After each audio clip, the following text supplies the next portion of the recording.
house. We're live. Welcome.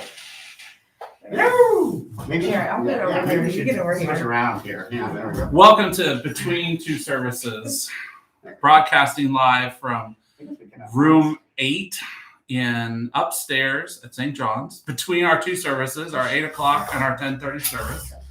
I'm joined today for our second edition. We're running a little bit late. We're working on our technology by Patrick Hall and Rachel Foley. Welcome. Hi. They have coffee. Copy I have Diet Coke. We're all appropriately caffeinated. I want to thank Owen because if you can notice, we have soft boxes now to improve our lighting. It's just step by step, we're getting fancier. So one of our goals is to, there's like a ghostly figure that just walked past that door. Okay. Marlon? There is definitely somebody who walked past, yes. Which is very eerie in that window. And we'll get but it in between services. one of our goals, I'm probably sitting too close to the softbox. Like half my face is like shining brightly. It's the divine glow. It's the divine glow off of my, receding hairline. I wasn't gonna go there. So one of our goals is to progressively figure out how to do this better and better and better each week. And so we're talking about microphones. We're talking about maybe getting a theme song or an introduction. Oh, that'd be great. That would be great. And to really make this an opportunity to kind of fancy it up a bit. It's gotta be really 80s though. If you're gonna have like a theme I was song, thinking the Batman theme song. it's gotta be like like real happy, like an 80s style Some go-go morning show. Today's show It needs to be like a morning show. This is our St. John's morning show. That's actually a better name. Yeah. St. John's morning show. There you go. I'm your host, Father Daniel Lockhart. But our goal with this is really to help connect the embodied parish with our virtual parish and to grow our this connections. Because one of the things that we realized that I've recognized and heard from some people is when you first encounter the parish online, and then you show up in person, like, oh yeah, I've seen you online, right? It's kind of awkward. Yeah, it is. But we could reduce that awkwardness. Like if someone were to come up to you, so say we had a new visitor at St. John's, and they were to just like, hey Rachel, I've seen you online. And I'd be like, cool. Yeah, right? That's not awkward. I'm pretty awkward in general, but I'd make it work somehow. Right. That wouldn't be any more awkward than anything else. Right? It'd be But you're like everywhere in the community. So St. John's. You shouldn't be surprised if people see you online somehow because you're everywhere. That's right, I guess so. Yeah. Speaking about you guys being everywhere, they were two of our stewardship speakers, and we have separated out your talks and put them on the website. So I don't know if you knew that we were going to do that. And in the announcements too. They're in the announcements. So Okay, I'll go look. you can watch Rachel's talk, you can watch Patrick's talk, you can watch Mark Gill's talk for our stewardship season. And in our stewardship season too, just a reminder to everyone that we have the pledge cards, and I think our goal is about 70 pledges. We usually run between sort of 65 and 70 every year. And so 70 is a good goal. And we encourage you to prayerfully consider making a pledge to St. John's. Here is a special request, however. If you've prayerfully discerned that you're going to support our ministry, but you don't want to make an annual pledge, you just don't feel right about it in this year, that's okay. Return a pledge card anyway, and just write a note on there that says, we'll give but won't pledge. Because why would we ask someone to do that? Return a pledge card with no pledge. Because then the vestry won't call you. We will know. And we trust that you're being moved by the Holy Spirit and that you live out your faith and that you will indeed give. But maybe you're not at a place right now where you feel comfortable signing on the dotted line for an annual pledge. So that's something to keep in mind. I just have to butt in here that when I started coming back here in 2009 or eons ago, that our pledge cards and our stewardship messages have just gotten so much better over the years.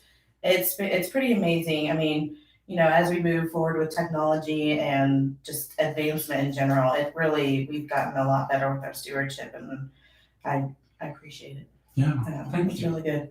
I know a lot of people put a lot of time into this. Well, and another thing to keep in mind is it does say on the pledge card that this pledge card can be amended at any time. And the reason why we say that is because we know that oftentimes life happens. And I have actually, it always strikes me that I think the people of this parish and church people in general are oftentimes so much more faithful and sincere than we imagine and that we give credit for. Like, it's easy, I think, to somewhat be like skeptical or maybe a little cynical, but I've had people come to me and be like, I had to take a huge pay reduction at work because of the economy, and I don't know if we can keep the pledge. Yeah. And I'm just like, well, a couple of years ago, we talked about this. We made that explicitly on every pledge card, so no one has to feel any guilt. If your circumstances change and you have to amend your pledge, come in, let the treasurer know, let Patrick, who's serving as our interim treasurer, probably for the next 10 years, or me, or Kathy know. No one has to know. It's no big deal. We're not going to get up in the middle of the church and be like, hey, someone cut his pledge this morning. No, it's private, it's confidential.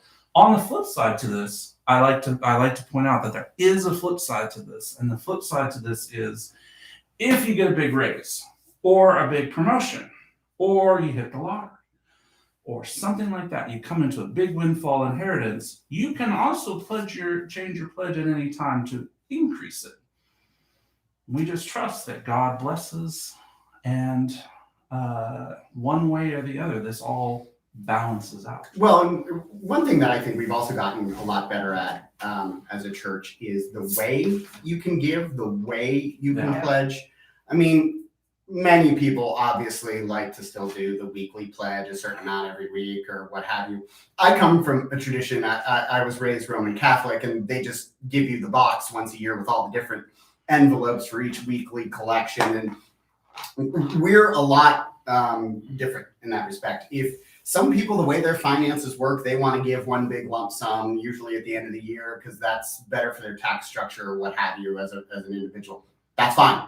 You can put it, the card even has language on there. It says, I'm going to offer this amount this many times a year, which is really good. And as both two members of the vestry, it makes it a lot easier for budgetary purposes for us, because we can say, okay, we know that this is coming in and we know it's going to come in at this point in time, or, maybe you do it quarterly or whatever. But that's, I think, really helpful. And we've also done, and I can tell you as the treasurer, our parish has been very good about accepting abundant as a mechanism for giving. Online giving, you can set it up, and Rachel and I both have kids. We both have full-time jobs. We're both crazy busy. We've got other things we do in the community. You can set it up so it automatically takes the money out of your account. You don't even have to think about it. It just does it. And then you get an email on Sunday saying, hey, we made your pledge for you. Yeah. It's great. I firmly suggest doing that. It has been a lifesaver for me, frankly. Amen. Yeah. It's just one thing you don't have to remember. Yeah. So, One thing you don't have to remember. yeah. It's one less thing to have to take care of. Because you want to do it, but if you don't have to remember every week to do it, then that works out well. Yeah. No issues in the content this morning. Just transitioning a little bit to like other activities in the community. So like one of the things I wanted to ask Rachel about is like, so we have this plan for this Christmas float, but I also recognize like our whole community is kind of like, well, what do we do if our like high school football team, which a couple of years ago, not that many years ago, I remember teasing our confirmation students about the high school football team's record, right? Because they had a really bad season a couple of years ago, and now they're 13-0. Yeah, they're 13-0. I mean, you want to talk about like turning a program around? Yeah. That's amazing. I went to the football game on Friday, And you should have seen how excited these coaches were. I mean, the Yeah. kids were excited, obviously, but I mean, the coaches were dancing. I mean, they were just, I think they just felt so good that they were able to take the program and Well, the kids this far. Dennis Johnson, who is the head coach, was named Coach of the Year. So congratulations There to we him. go. Yes, very I mean, much that's so. a well-earned honor. Yeah, I don't know the answer to that yet. Right now we're just planning that we'll do the parade December 4th, and I'm assuming that we will just have to be able to adapt if it's a last minute change. Okay. I know there has been talk, but I also know there's been talk that, you know, with getting K-State here and scheduling with that it's very difficult to just change everything. So we'll see, but we will keep planning, and if they do win, then we will be cheering while we're doing the parade. Yeah. As best we can do, but you know, we did make a commitment to do that, so we'll continue. But talking about the parade, I know sometimes you get writer's block, right? Yeah. So I've sort of had like planning block because I was like, I want to do something.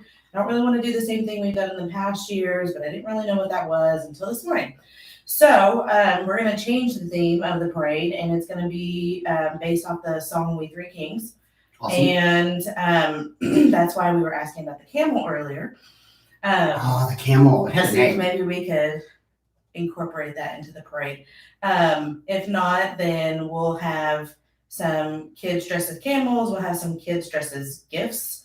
And we'll have kids with angels and stars is my idea now for the float. So I have sent a schedule to Catherine Harper to put in the Eagle Wings. And then we'll have it in the, I guess not Thursday news this week, maybe Wednesday. Are we putting news out early this week? Yeah, we're going to put news out early this week. With the schedule for the kids to be there, the time for decorating the float, Awesome. all of that will be coming out for you guys. I wonder if there'll be a fight over who can be Myrrh. Myrrh. Well, I was gonna sort of Like go more traditional and just have kids with a box around them and eat a wrapped gift. Okay. Versus the actual. You can see where my mind went. Right. I don't want to complicate it too much. I'm trying to Okay. see. I wanted to see what your idea was for decorating somebody as frankincense. Yeah, no. Well, you might want to talk to Kathy because she made like really ornate costumes last year when we were going to have a float, and then they used them. Mark Herbert and then David Guess and Owen wore them in a video. Yeah. Oh, really? Yeah, I remember that. I was gonna after this. I was gonna look and see what costumes we have. That'd be awesome. We have a century's worth of. We do. In there. We do. We probably we could put on 10 pageants. I'm actually really excited. I hope they So- do. I mean, I hope Woodford County wins, but I Me also too. hope they somehow pull off the parade because I miss Yeah. the parade. And it's always I so do much too. fun. Me too. And since we didn't get to do it last year, Do you have a truck and a wagon? we did. My brother has a truck, and my mom has a truck. So they're not the prettiest trucks, but They'll do. Yeah. I mean, really, And then Tony has his trailer that we can use if we need if to. we need to. So, but it actually has rails, so it might be more beneficial to use that for safety reasons. Yeah, Yeah. The rails are good. Anyway, so the parade is happening. We're moving Ish. forward. We will let you know if for some reason the date changes. But also go Woodford County. Well, and talk about like,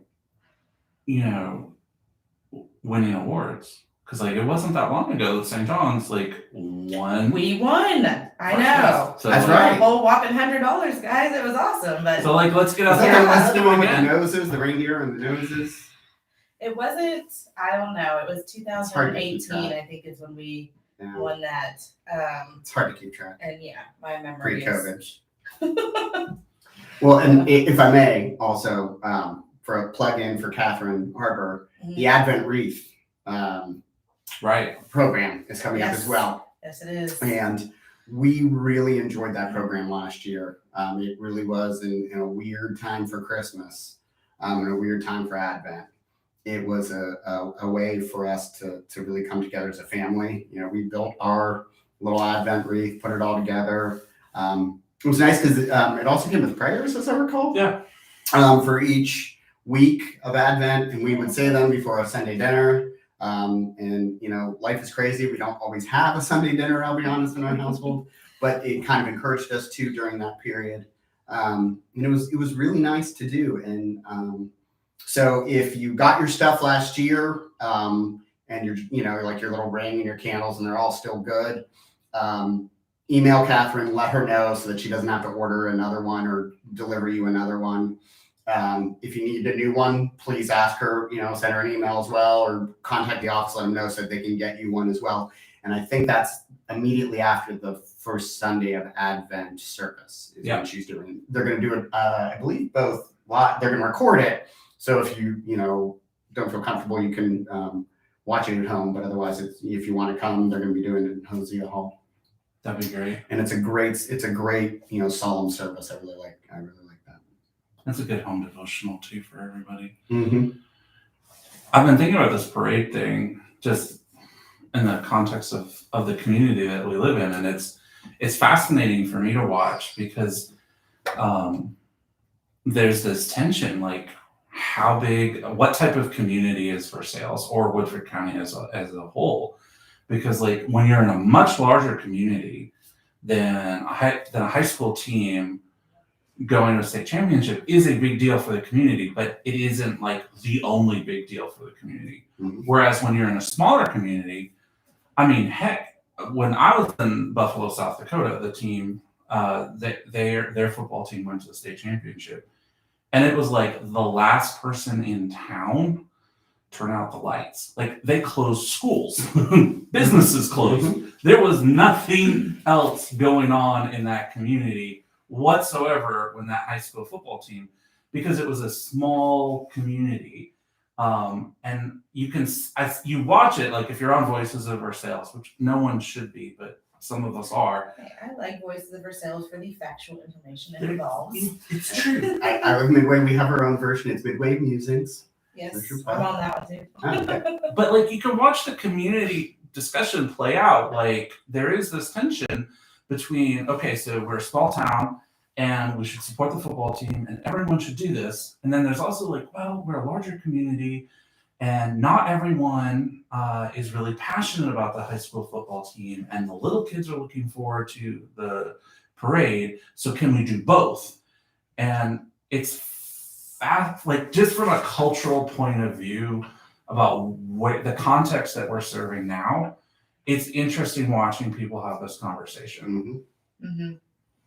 I agree. And it's interesting, but also like, I feel there's a way to compromise, and so hopefully not through Voices of Versailles, people will figure that out. Yeah. But yeah, I think if the guys that be over Versailles, city council and everything, if they are watching Voices of Versailles and they're seeing all these different points of view, and then hopefully they will take that back and say, how can we make this work for everybody? Well, I know they're trying. Mike Coleman is good. The head of, he's on the city council. He's a wonderful guy. He's on the city council in Versailles, and he heads the commission or the committee, good. I guess, that puts that on. And they're looking at alternatives. They've talked about holding the parade earlier in the day so that everybody can attend the football game at night. They've talked about switching it to a different day. Evidently, that's a lot harder than just trying to do it earlier in the day. So they are looking at alternatives, but it's a lot of moving parts. Quite literally, a parade moves. Yes. But it's a lot of moving parts with a lot of different groups involved, and so one of the problems is obviously if you change things fall out. This group can't do it or that do. And so the question becomes, if we switch it, from what I'm to understand, the question is if we switch it, how much does it get reduced to the point where it's not worth, it misses its point? Yeah. And, taking this into a larger context, I feel like some of that in Christmas last year with COVID, we had a really hard time, and we weren't alone. This parish wasn't alone. I think the entire world had a hard time of trying to determine where's that breaking point where having something diminishes it to the point where it's better just have nothing at all. And, as a vestry and as a group, we're having to do that as well in the opposite direction. Like, how much can we do? Can we add comfortably that where we make it, and so I think where I'm going with this is what we're going to be doing for the Christmas services is really unique this year. Yeah. And I think we're doing a really interesting job. And I'll let you explain what we'll be doing for the Christmas. Right. Happy to. The one thing I wanted to jump in on, though, is like, what a blessing it is. Like, it's weird and it's stressful when you're planning because, like, oh, we plan a Christmas float and then they might cancel it. But like, we've been doing that for everything because of COVID. Like, kind of like, I'm happy. Like, I'm not happy that we have to like plan things and then worry about things changing on the fly. I'm kind of happy about the fact that we have to plan things and then worry about things changing on the fly because of the success of the high school football team and not some stupid virus. Yeah, right. That's true. Yeah, you make a good point. Yeah, you make a good point. Yes. Even in the stressful times, that's the silver lining. Yeah. So one of the things that we looked at this year is what do we do with Christmas Eve? Do we try to do 2 services? Do we want to try to do pageants?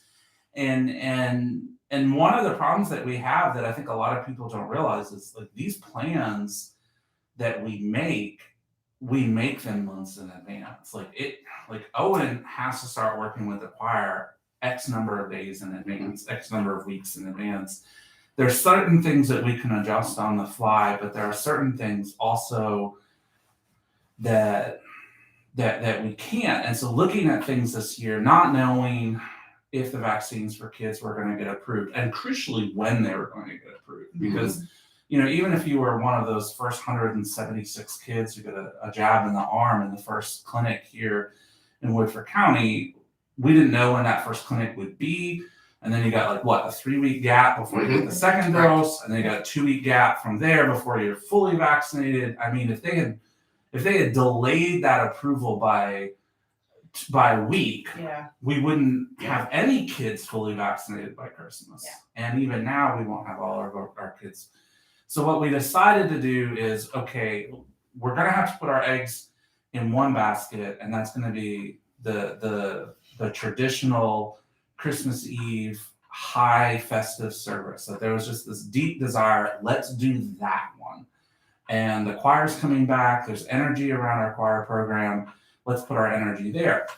And then I got to talking with Pastor Keith from Versailles Presbyterian, and they had decided they were going to put their energy in a 5:30 service. And so we just kind of looked at the situation and said, why not work together, right? Mm-hmm. And so Pastor Keith's coming. He's going to preach at our 11 o'clock service. I'm going to the 5:30 service. Our musicians are working on collaborating. And so really the beauty of it is that it really will be a joint service. It isn't like if you want to go to an early service, we're saying go to this other church. No, that will be St. John's early service. We're just going to have it at Versailles Presbyterian in partnership with them. And then if they have parishioners who want to be part of a later service, we're just going to go and they're going to come here and it will be their service, their later service. And it's just a way in this time where, it's community coming together. And right. My passion is to see things like this happen. And so I thought it was a great idea. I think it's a wonderful idea. I'm excited that we're doing it. We work pretty closely with them in general. Yeah. So this seems very natural to bring us together even more, especially on Christmas. Well, I think it's just taking opportunity out of, so much of, like you've said, so much of COVID tide has been, oh my gosh, this is getting dropped on us. Let's fix it immediately just to make something happen. Just to keep the trains running, so to speak, rather than, this is a chance to really grow something new and unique and fun. And, it's I just think I'm excited. I'm excited about it. I'm excited too. So, well, we're coming to the end of our time. We don't have any questions from anyone online. I want to mention one more thing. Okay, cool. So this is a side house plug, but we are doing a celebration with we're co-hosting with Church of the Ascension for World AIDS Day on December 1st, and we are doing a 2-hour program from an hour program from 10:15 to 11:15. Wow, I really can't get this straight today. So from 10:15 to 11:15, we're doing an hour program that will have some speakers. We'll have some proclamations, and we will also be doing anonymous HIV/AIDS testing. The whole program in general will be 2 hours, but then we'll have our hour of speaking. And so I would invite everybody to come to Church of the Ascension. I know it's in the middle of the day, but I think it will be well worth it. And it's for, we are talking about COVID, but HIV/AIDS is still an epidemic that we need to support and understand and be educated about. So I invite everybody to attend, and the flyer will also be in the Eagle Wings. I'm going to post it on Facebook so that everybody has all of the info. So we're very excited about that event too. Yeah. So, Awesome. yes. That's great. I mean, I think that's. Let me just tell you, we did put it together on the fly, but we're so excited about it. So. Well, and it's so important. And I mean, I think that for a lot of reasons, I wish that we would get to a point where we could normalize AIDS testing. Yes. Some people in the parish know that, I have a form of hemophilia, which hemophiliacs are a very high risk group of getting HIV and AIDS, especially in the 80s and early 90s before the blood products. They had proper screenings for the blood products, so people got it from their medicines. I was very lucky when I was born, because by the time I needed medication, they had fully synthetic products available to me. But kids that I would go to summer camp with, I went to hemophilia camp. It was a lot of fun. Who were just like 2 to 3 years older than me had actually contracted AIDS or hepatitis through the blood products that they needed to survive. Wow. And so I've always been acutely aware of the stigma with AIDS, that it's always it's these bad groups, in society that we look down upon. And there are high-risk groups and high-risk behaviors, but we don't need to stigmatize people. And at the end of the day, AIDS doesn't discriminate. Right. And so I really want to encourage people, if you've never tested your HIV status, if you've never had that conversation, it's worth doing. And it's worth doing also just to say, hey, this should be a normal part of public health. And it's anonymous. You don't even have to be embarrassed or whatever feelings might arise. You don't have to about it. I am HIV/AIDS certified to do testing. We just don't have the test in-house yet. But we have the UK Healing Program who's coming down and doing the testing. And we've worked with them. We brought them to our shelters to do testing within the shelters. And all of our shelter people got tested because we have just encouraged people. It is so important to know your status. And to understand. And again, the most important is just be educated about it. Educated so that it's not a stigma.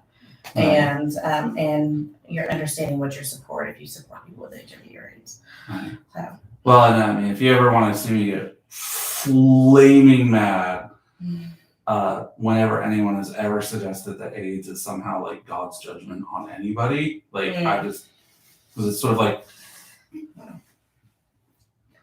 I mean, really, in what universe does God hate hemophiliacs, right? Much less any other group that was high risk for AIDS. It's just insane. That kind of theology, I would like to think that our churches exist to proclaim the gospel and to speak love and truth into a world where Christians in general don't always speak love and truth. I mean, and we repent of our sins, but we also are there to say AIDS is no respecter of persons, and neither is God. Yeah. So, Yeah, I agree. Well, there we go. All right. Well, that may or may not be controversial. I don't know. It just went off onto the internet. We'll find out. Thank you guys for joining us. Our pleasure. Yes. Subscribe if you've seen this to our YouTube channel. That way you'll get the live update when we go live. We were a little late today. We apologize for that. But this is a fun new ministry we're testing out. Yeah. Take care. Bye. Bye. Bye.